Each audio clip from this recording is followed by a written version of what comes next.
Side. Hello and welcome to the Spaghetti Junction podcast. My name is Bruce. My name's Gareth. And we talk about things we just don't know Don't where know they're where going to they're go. gonna go. Welcome back. Sorry for the 2 week wait. I know that there's not many people who actually listen in, but the ones who watch and listen in.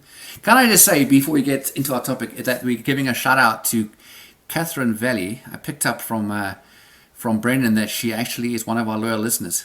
So Oh, fantastic. loyal viewers and listeners, one of the 6 or the 10 or whoever they are. So hello, Catherine. Thank you for Hey, Kath. making this part of your day. Right. Let's go. We are talking about...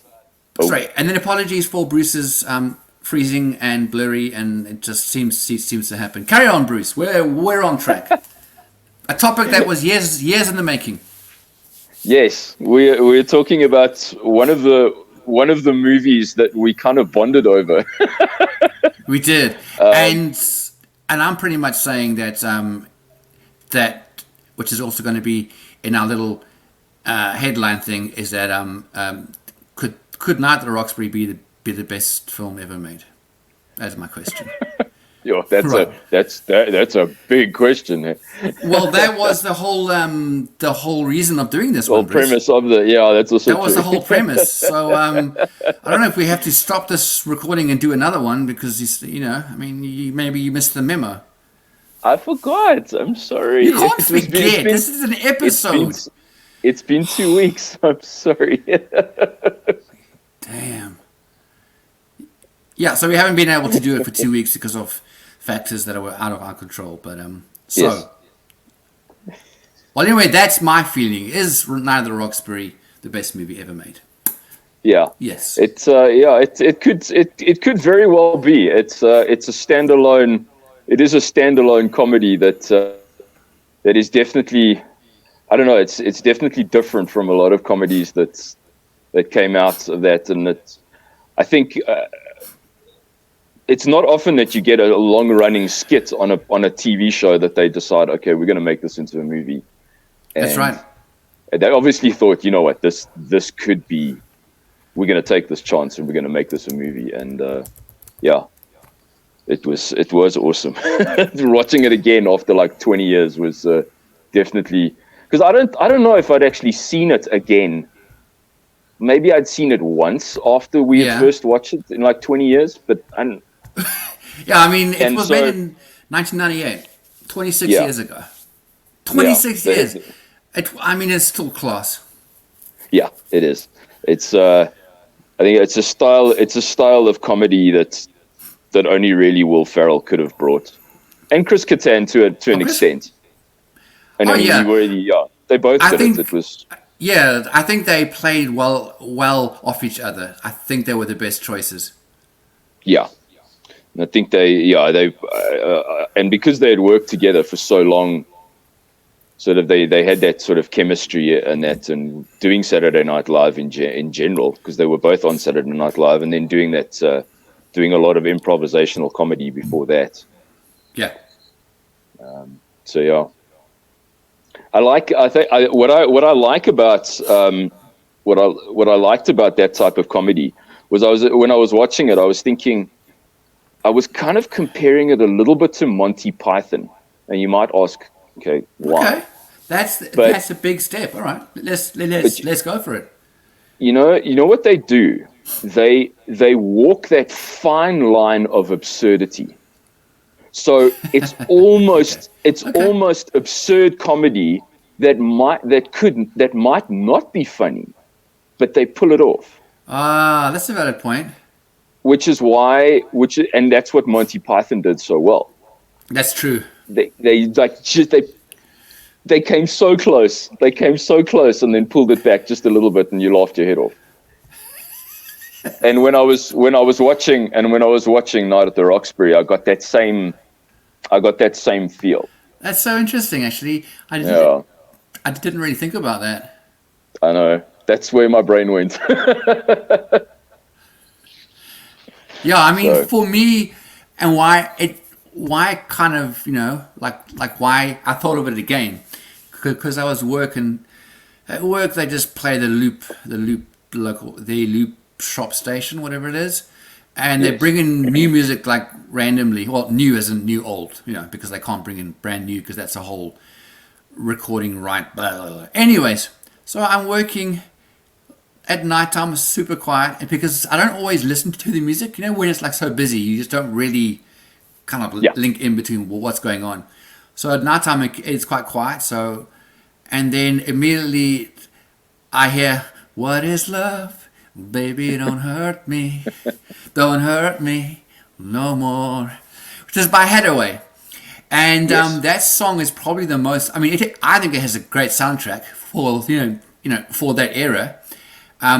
But "What Is Love" by Hathaway is like it's like that song that really stands out. That's like the major song, which you could probably say is Hathaway, "What Is Love." They use it in the beginning. Yeah. They use it in one of my favorite scenes right at the end of the movie. And also they use it in the elevator. Did you pick that up? Dude, I did. I actually wrote that down. Like they get in the elevator, I'm like, they hold play on a "What sec. Is Love." And I scrolled back. I'm like, Yeah. I see what you did there. Yeah, and what makes it cooler,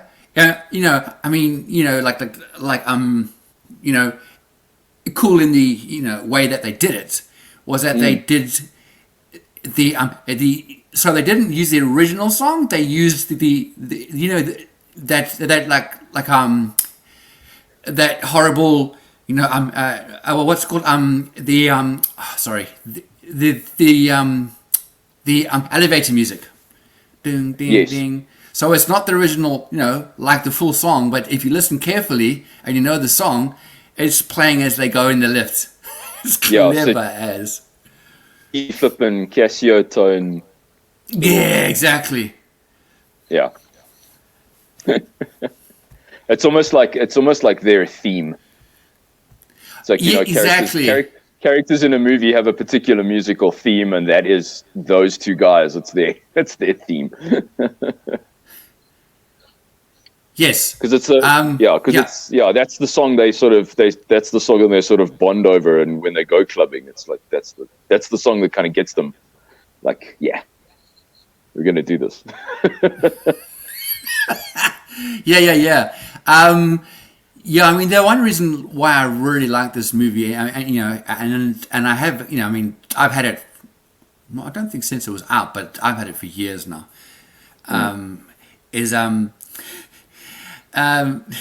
It's my kind of humor, which I know, which with you sometimes don't laugh at the stuff which I laugh, because some of it can be a bit stupid to some people.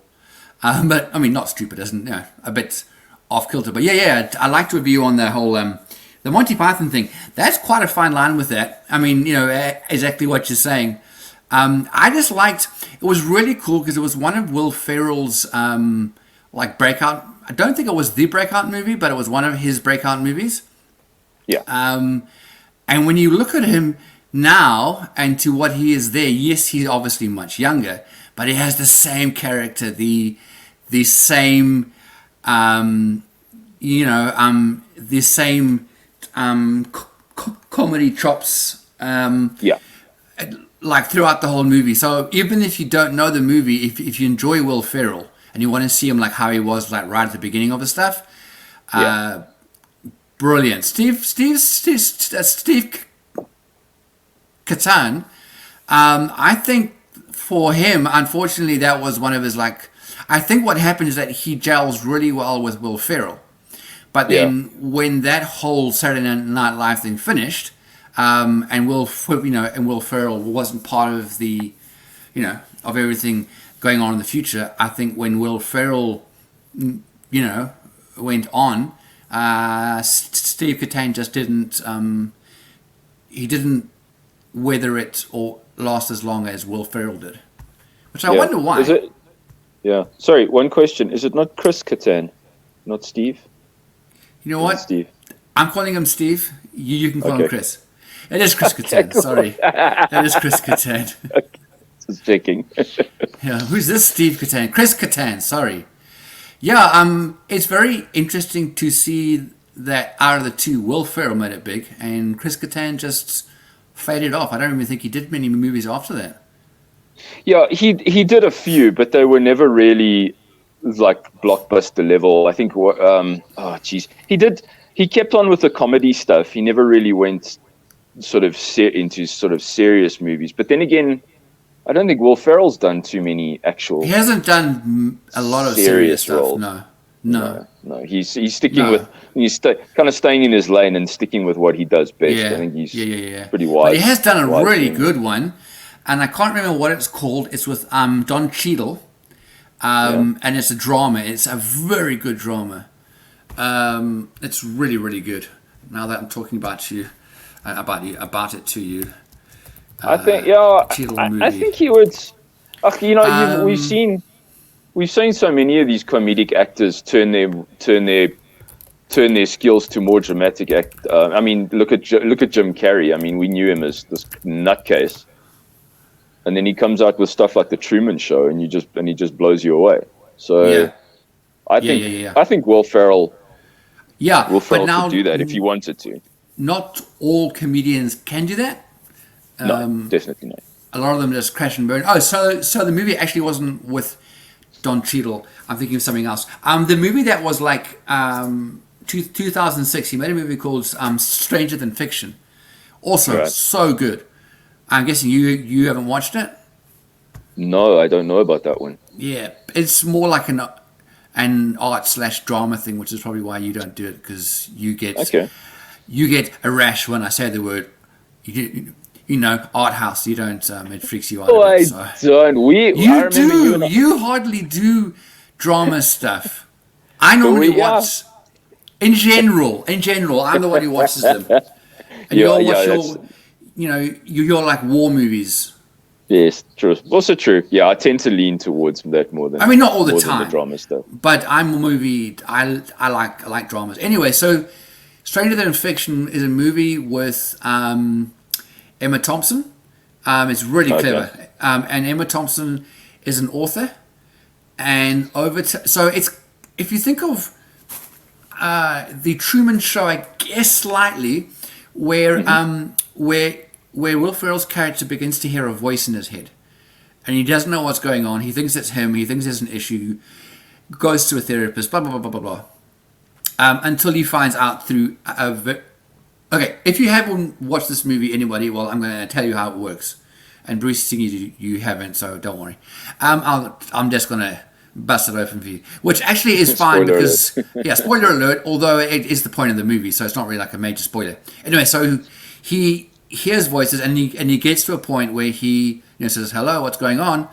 Turns out to be that his life is actually being written at that point by an author. So everything he's doing and everything he's understanding as his own life, she's actually writing it. Jeez, it's cool. Very clever, but it's not like intensive. It's really good, a feel-good drama. It's really, really clever. Anyways, so that was just an example, of him being a more serious. There's also another movie called Everything Must Go. That's another one. Who's in Will Ferrell? Who's in Will Ferrell? Who's in that movie? Rebecca Hall. If you know Rebecca Hall, if you don't, you should. She's very pretty and a great artist. Anyway, so let me not move away from our topic. I'm just trying to bring in that Will Ferrell has done some more serious stuff and he's really good at it. It seems like the more serious stuff has been sort of not the main. He's not mainstream, like you said, art house drama kind of thing. That hasn't been the sort of very widely sort of publicized. No, I think people will know blockbusters. I think or whatever. No, it's not blockbusters for sure. But I mean, a lot of blockbusters are just fluff. I wouldn't even call Night at the Roxbury was not a box office thing. No.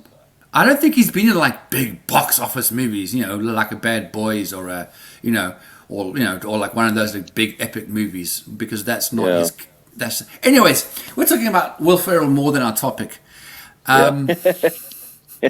Yes. So anyways, I was just saying my point was that Will Ferrell has gone to do greater things, where Chris Kattan hasn't managed to do so.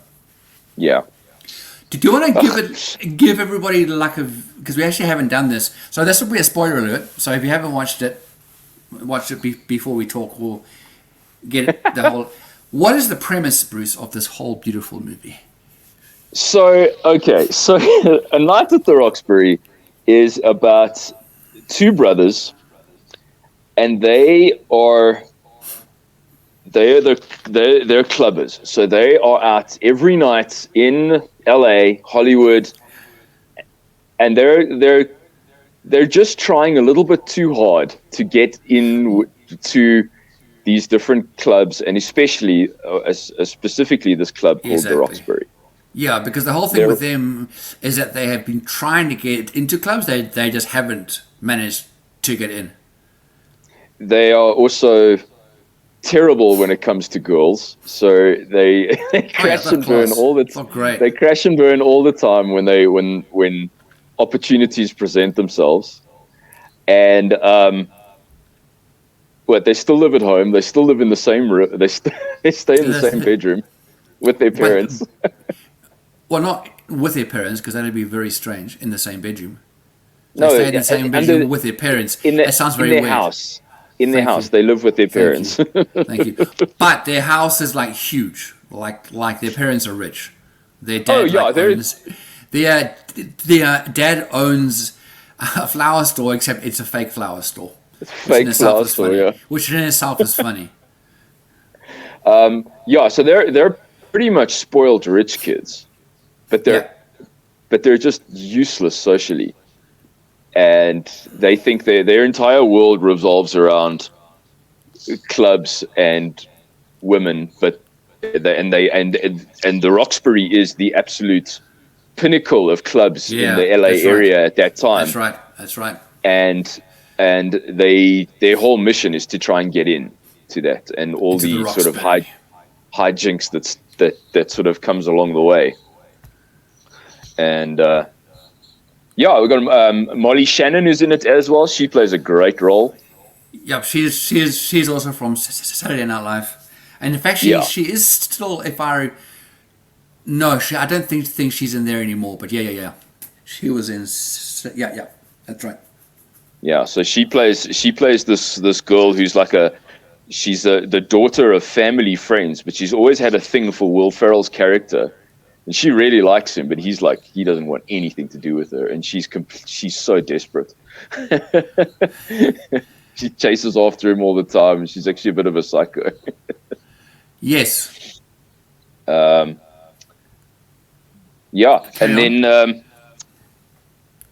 then actually, before you get into that, I'll just play a little clip here and there.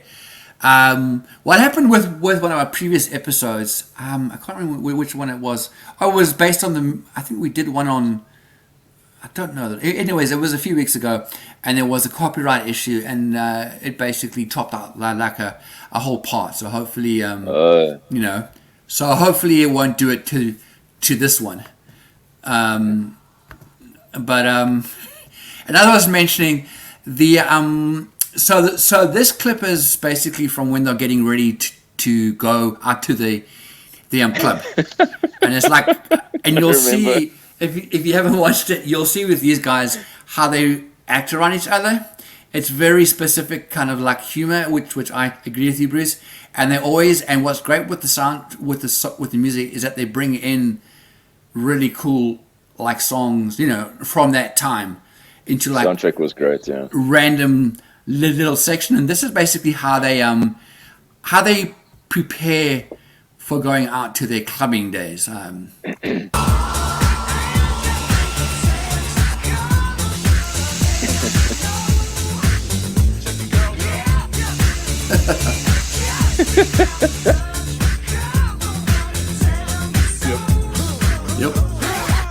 What's going on?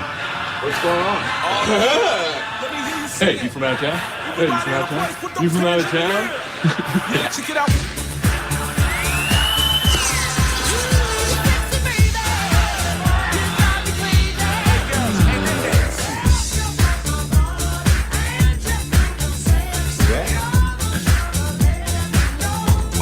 very socially inept. The head bobbing.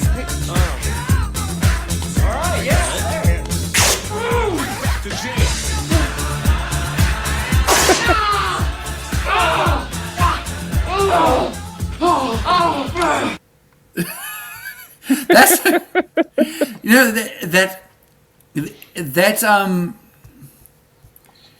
sorry, I'm just switching off something here. The head bopping is part of the whole movie. Yes. There's like a few quintessential sections, whatever word I'm trying to think of, but like very like defining part of a movie when you go, oh yeah, they do this is on this movie. And the one thing is they do the head bopping thing on beat with each other exactly at the same time, and that's like part of their whole like, okay, we're going out, we're cool, let's get ourselves into the groove, and they do the whole head bop. That's it. And the entire night, all they do is they find themselves standing in line outside of clubs, talking to girls who don't want to talk to them, and they get to the front of the line, and the club closes. And like, oh well, okay, on to the next one, you know. So they're driving around in LA, and then they do eventually get in, hey? Correct. Because they meet Richard Grieco. Yes. Now, for people who don't know who Richard Grieco is, the original 21 Jump Street with Johnny Depp was with Richard Grieco. So and at that time when the movie was made, he was a big face. And, you know, like everybody knew who he was. And Correct. and like he plays himself throughout the whole movie. Yes. And the only reason why they actually even had any links with him is because there was a bumper bashing with him. Yeah, they're in because they drive. They have to. I mean, they don't even own a car, so they have to drive around in LA. No, they do have a car. No, they do have a car. Do they? Yep. If you remember at the end of the movie, they're all driving in a car. They own a car. The funny thing about the van, which is why it's funny, is that when the boys were going to go and they told their dad, you know what, work is whatever. We don't want to do work. We're going to do clubbing. So that was when the father said, okay, see how far you can go and club if I take your car's keys. And that's when they went, well, you know what, screw it. No, that's what happened. So then they said, you know what, that's fine. And they basically took the keys of the shop van and used the shop van as their vehicle. And I think that's when Richard Grieco drives into the back of them. I think they're in the van at that stage. That's correct. Yep, that they're in the van, yeah. And then, then they're like, well, and Richard's like, how can I make this up to you? And they're like, well, you can get us into the Roxbury. Exactly, not like money or a court case. It's like, yeah. No, just get us into the Roxbury. Yeah. Exactly. And then, then they get into the club, and then they meet the owner. One of my favorite characters, and he says, he says one of my favorite lines, which I've messed around with, which I bring it up with like, you like you've watched this, Rowan's watched this, and Rowan doesn't watch many movies, and Brendan also, and it's the whole line of like, did you grab my ass? Did you grab my ass? But meanwhile, the person that he speaks to is like 5 minutes ago was like halfway across the room. Yeah, you know, he's got this thing. That's why I'm saying that's that example is very good. But that's an example of that, like just walking that fine line of absurd humor, because you know it wouldn't work any other way. But they made it. They make it work. Yeah, he's and a cool. Yeah. Sorry, you can go. No, he's a cool character because he sort of comes across as like a bit of like a mafia organized crime type of character.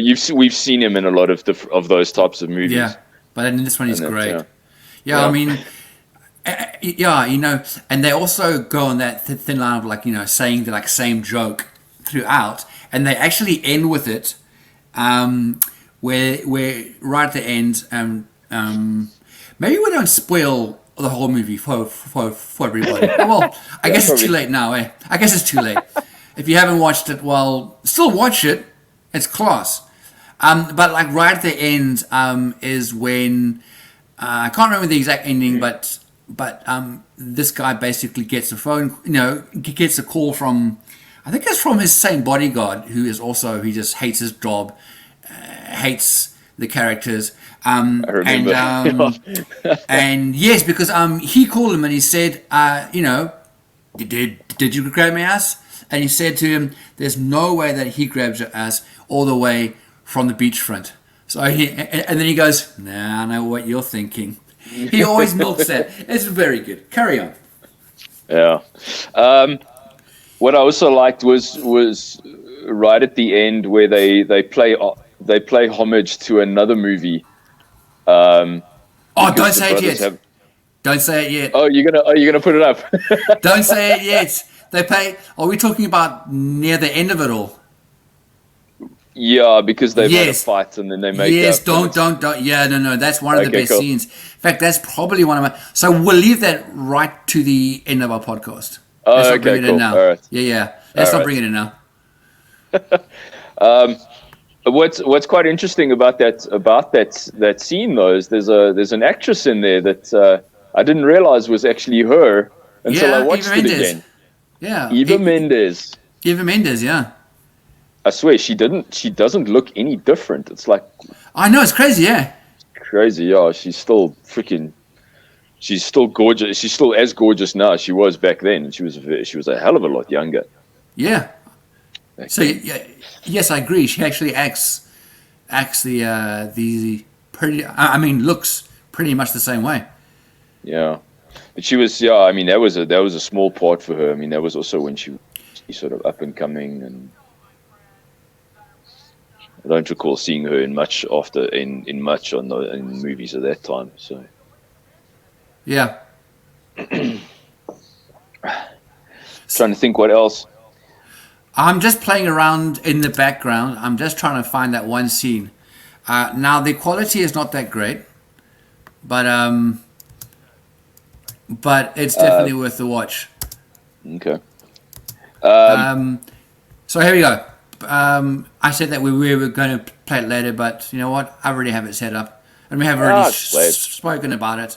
So like I say, the picture quality is not the best on this one. But, we'll, this is from a certain movie that we'll bring up later. I took Craig clubbing. That was alright. Plus, I rent a lot of videos. I didn't do much else. Uh-huh.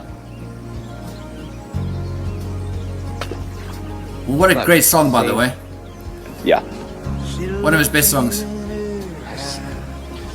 I'm sorry. I said a lot of bad things before. I've been thinking. You're my brother, and we're brothers. You know, when we're together. I just... You don't drag me down. I drag me down. I drag me down. And you complete me. Shut up. Shut up.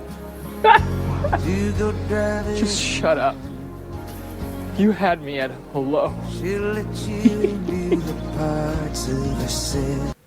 Ah, lovely. It's one of my favorite scenes. Now, what's interesting is that actually that wasn't the scene that I was thinking of. Oh, really? Because that's one of the most... Okay, I'll explain this scene then. That's interesting because this is a scene that was right out of a movie, which I thought you would have gone for. Anyways, so that scene where he goes, you complete me. There's a scene, like within there where it says, just quiet, you had me at hello. And that's the scene from a movie with Renee Zellweger. Help me out here. Renee Zellweger and Tom Cruise. What movie was it? It was Jerry Maguire. Jerry Maguire, and within that part, and they use the exact same song. The exact same song, and use the whole vibe, and it says, "Stop, shut up. You had me at hello." It's one of my favorite scenes. What scene were you talking about? I'm actually talking about this.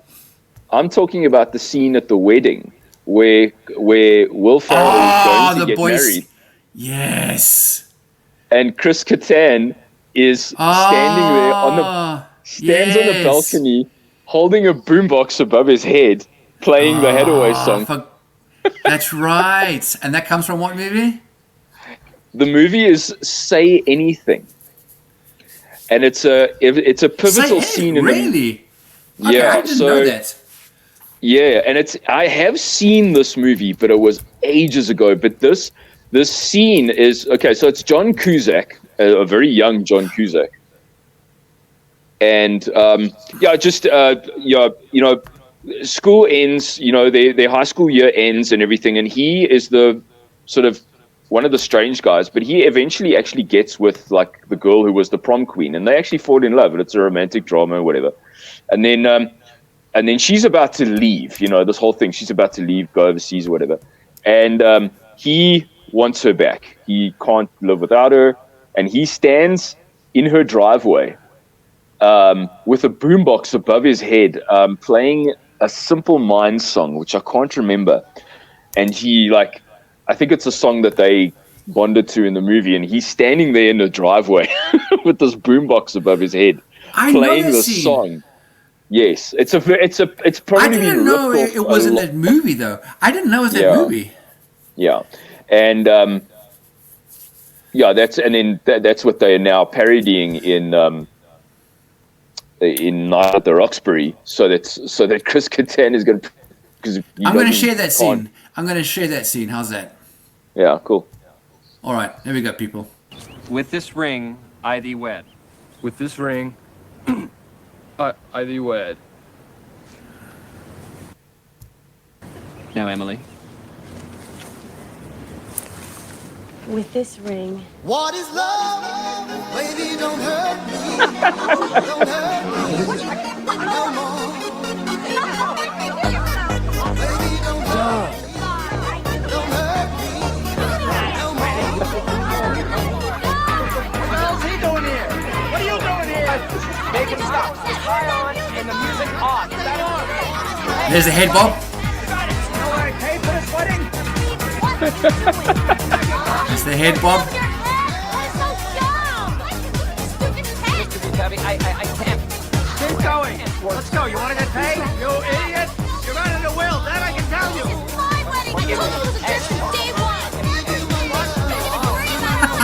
There we go. There we go. Oh, what a class. So yes, I mean, I do agree with you. It is a very like fine line. Either you like it or you don't, and yeah, it's like with the Monty Python. Yeah, there's a select people who really like it because it's zany, and a lot I don't think they just don't like it. I think a night at the Roxbury, you have to be a little bit quirky to even find even some of it mildly amusing. Yeah, I think though, if anyone's a fan of Will Ferrell's later, more well-known comedies, Anchorman, Talladega Nights, The Ballad of Ricky Bobby, those types of levels of Will Ferrell comedy, you will probably appreciate A Night at the Roxbury. Yeah. If those types of comedies aren't for you, Night at the Roxbury probably won't work for you. But I do like how you brought it up because I didn't really think about it. But in some ways, I think I can see it as a smart comedy. Yeah. It's not just a zany, let's just make something like, randomly funny. It's quite zany in itself. In the sense where I think it's been thought. I think the script-wise, they really, thought things too. As to like how it works out. Yeah, I'll leave it at that. There's so much more to say about it, but I've got a clip that we can play, like nearer to the end of it all.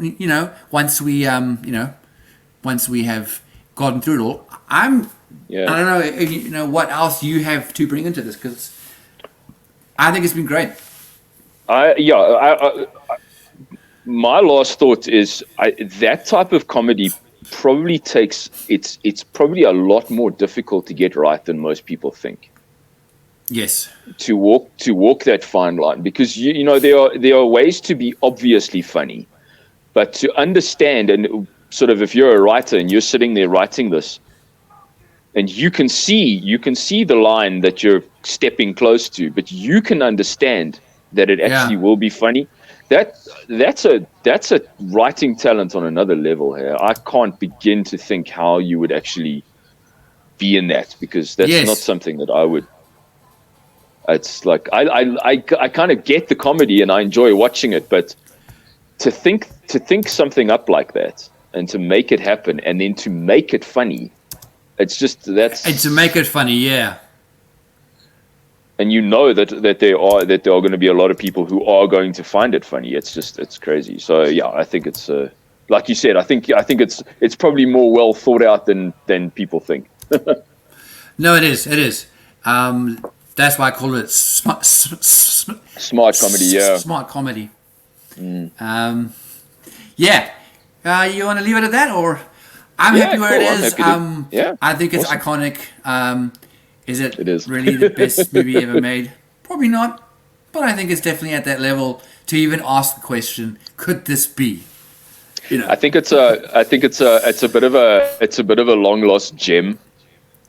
Yes. That not a lot of people nowadays know about, but if they watch it, they'll be like, "Here's this movie been all my life." Kind of thing. Yeah, exactly. It almost makes me think in the same kind of, maybe not the same genre, but if you think of Napoleon Dynamite, that's also very. I get you. Yes.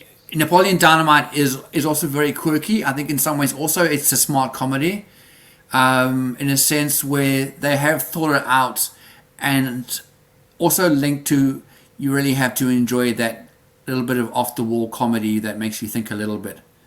And I think if you, I mean, it's not exactly the same, but no, but it's that sort of fringe type of comedy, just off to the edge a little bit, yeah.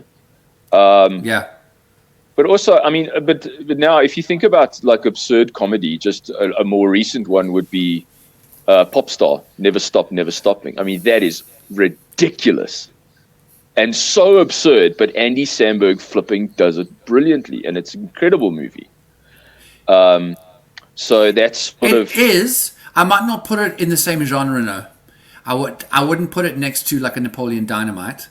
No, but I'm just talking from that pushing that absurdity line. Oh, yes, yes. If you listen to The Lonely Island, if you listen to the songs that they create, those guys are off the wall, dude. But they're just so funny, and you listen to those lyrics, and they're like, "What are you saying?" But I'm laughing anyway. Yeah, exactly. Okay. Great. Well, I'm gonna end us off with a scene from when they actually made it into the into the Roxbury, and. Yeah, into the, and when it's the first time that actually there's girls are actually approaching them and not them trying to approach them girls. Yeah. Throughout the movie, it's very enjoyable to actually watch, to like see how they try and, how they try and meet girls and how they try and dance with them. And it's just terrible. It just ends horribly every single time. And this is a section that plays out longer in the movie, with the new characters, and this is basically the first time where they're actually being approached by women, for reasons that you'll get when you watch the movie. But I don't think we spoiled it all, so that's good. No, we actually haven't spoiled it all. There's some really good parts about it. So just want to end off with this one. I don't think I'll play it all, but thanks for watching, guys. Thanks for enjoying this with us. Cool, guys. Thank you. Yeah. Now the Roxbury class. What do you guys think? Yes or no? Here we go. We have to get a meeting. Steve, will you...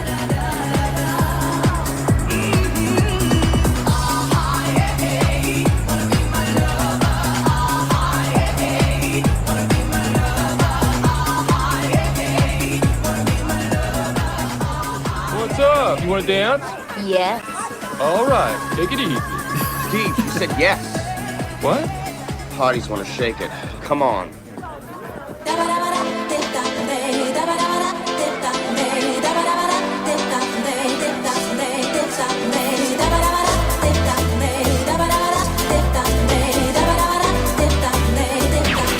This is your night, dancing free until the morning light.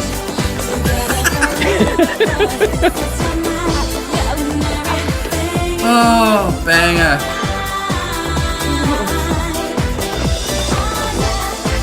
So in love with you, oh yeah. It's too good to be true, oh yeah.